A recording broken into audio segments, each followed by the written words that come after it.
اللہ رب العزت نے ارشاد فرمایا ورفعنالک ذکرک، اے محبوب ہم نے آپ کے لیے آپ کے ذکر کو بلند فرما دیا۔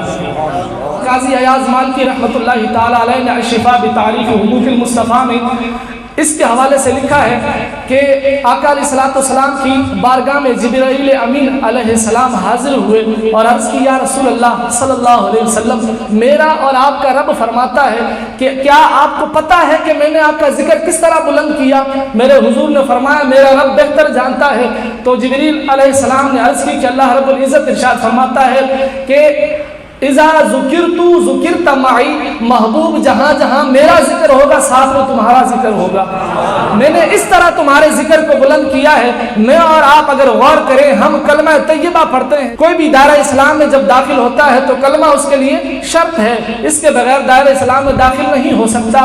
لا الہ الا اللہ کوئی ساری زندگی پڑھتا رہے، توحید کا اقرار کرتا رہے، وہ مسلمان نہیں ہو سکتا جب تک وہ ساتھ میں محمد رسول اللہ نہیں پڑھے گا۔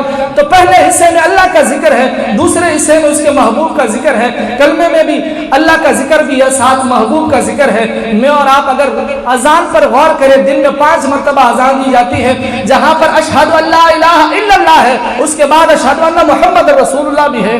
اذان میں بھی حضور کا ذکر رب کے ذکر کے ساتھ ہے۔ پھر اسی طرح جنازے میں اگر میں اور آپ غور کریں، اگر پہلی تکبیر کے بعد ثنا ہے تو دوسری کے بعد پھر درود پاک ہے، وہاں پر بھی محبوب کا ذکر اللہ رب العزت کے ذکر کے ساتھ ہے۔